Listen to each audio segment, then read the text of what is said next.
When discussing Henry Cavill's departure from The Witcher, we saw that it was mostly due to creative differences with the production team, as the show strayed too far from the source material. One element, more than any other, was distorted. Today we'll talk about the Elder Blood. Obviously, to properly discuss the Elder Blood, I give you some major spoilers, especially since knowing what it is already a big spoiler, given that in the books it's a mystery that isn't revealed until nearly the end of the saga. So, spoiler alert. As usual, I'd like to remind you of my books. If you enjoy science fiction, you can find them on Amazon in ebook and paperback. Links in the description. In the series, given Sapkowski's intentionally mysterious and cryptic writing, they felt it was a good idea to change everything and explain it in grand details. It's a bit like what they did with the midichlorian in Star Wars, but 10,000 stronger, removing all mystery and replacing it with an explanation that barely holds up. They decided to make a spin-off specifically for this, Blood Origin, which is the perfect example of what happens when you try to adapt a book, distorting it, when you're far less skilled than the author who wrote it. Blood Origin is a terrible series. The special effects are awful, the acting is lame, probably also due to the poorly written dialogues, and on top of it all, the plot is completely bullshit. And note that I listed the flaws in order of severity, because these days too much importance is placed on special effects. A good story with shoddy CG is still a good story, with budget problems. A bad story, on the other hand, even if it is well shot and topped with the best effects, is still a bad story. Good ingredients make a good cake, even if it's basic, but if you use bad ingredients, there is no amount of whipped cream you can add to make it good. But we're here to talk about the Elder Blood, not Blood Origin in general, which, if you like trash, I highly recommend it to you, as I have laughed so loud watching it. So let's leave aside all the plot context and get to the point.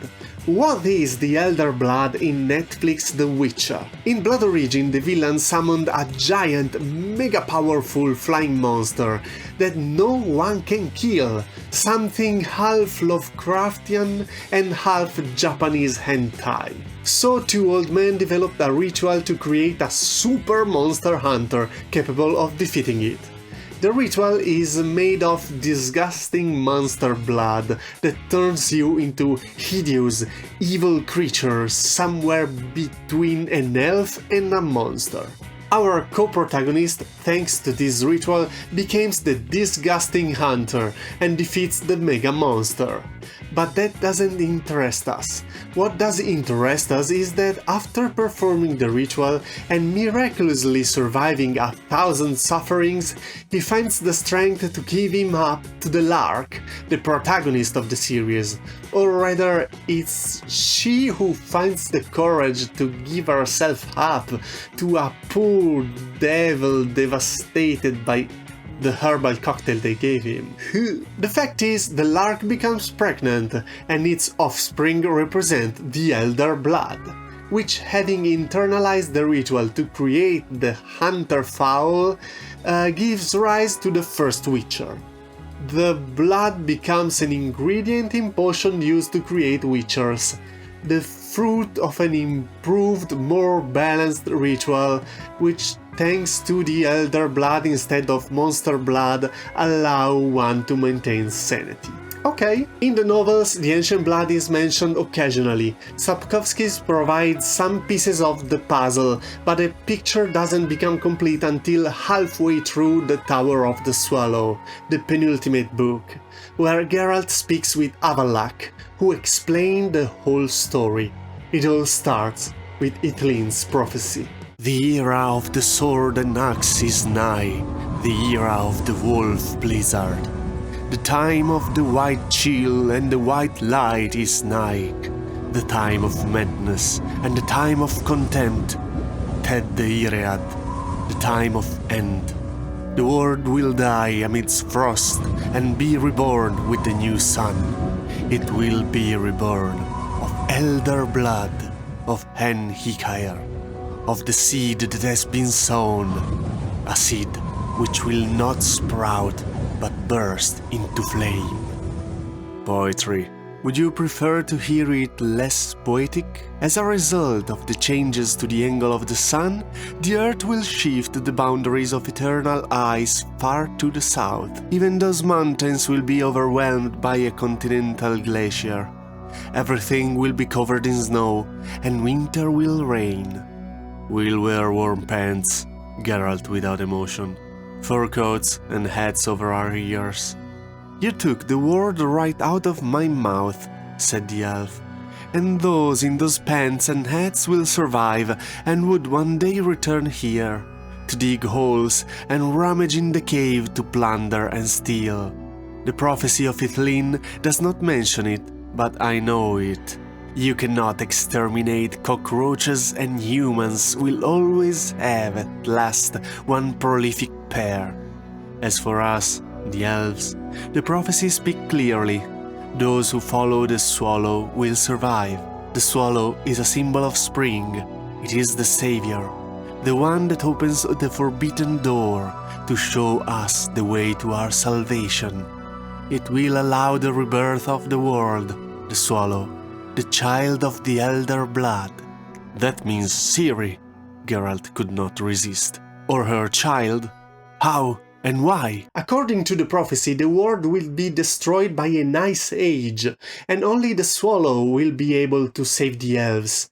Not by averting the disaster, but by transporting them in another world, only to return once it is habitable again. The elven wizard initiated a genetic program aimed to creating a gifted child whose power would surpass their own.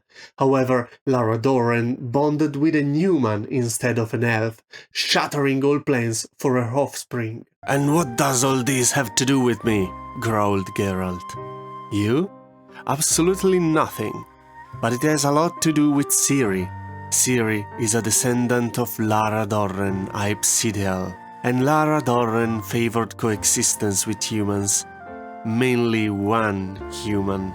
With her human wizard Creganan of Lod, Lara Dorren coexisted with the aforementioned Cregan, frequently and successfully. Simply put, she became pregnant. The Witcher remained silent this time. The problem lay in that Lara Dorren was no ordinary elf.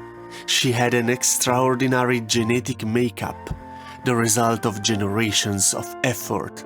With the combination with other genes, of course, elven, she should have given birth to a unique child, conceiving with the seed of a human buried that chance.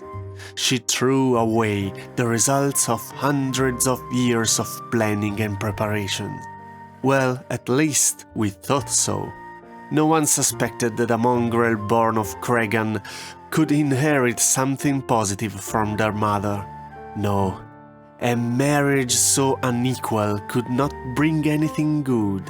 And so, interrupted Geralt, were severely punished. Not the way you think, Avallac'h said quickly.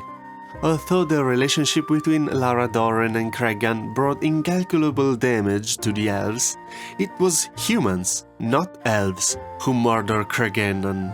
It was humans, not elves, that led to the downfall of Lara. So it was, although many elves had reasons to hate the lovers, they also had personal reasons. For the second time, Geralt was surprised by the slight change in the tone of the voice of the elf. "Anyways," continued Avallac'h, "the dream of coexistence burst like a soap bubble, and between the races was sparked a bloody war, a war that continues to this day. Meanwhile, the genetic material of Lara, as you probably already guessed, over the years did not die, but rather evolved. Unfortunately, it has mutated. Yes, your Serie is a mutant." This time the elf did not wait for him to say something. Of course, the sorcerers poked their nose in, deliberately combining selected peoples in pair, but eventually it got out of their control. Few could guess how the genetic material could be reborn so powerful in Serie, and what was the trigger. I think Vilgefortz knows, the same man who broke your bones at Taned. The sorcerers who have experimented with the descendants of Lara and Rhiannon did not get their desired results and abandoned the experiment. But the experiment continued, only now spontaneously. Serie, Pavetta's daughter, granddaughter of Calanthe and descendant of Rhiannon, a direct descendant of Lara Dorren. Vilgefortz probably learned this by chance. Emir var Emrys, Emperor of Nilfgaard, is aware of these too. So everyone's after her to seize her power. Emir wants her for the political power she represents and to bind himself to her lineage, destined to save the world, being her biological father among the other things. Vilgefortz wants her to rip out her womb and conduct experiments on her lineage. The elves want her to reclaim Lara Dorren's genetic heritage, which they feel the humans stole through the elves' union with Cregannan of Law. This genetic heritage represents their only chance of survival. I hope you enjoyed this video on the Witcher lore. If you'd like more or have suggestions for topics, please leave them in the comments. And let me encourage you to read the books again, because they're fascinating, and if you're only familiar with the series or the games, they're worthy a look. As always, I wish you happy reading and happy writing. Bye!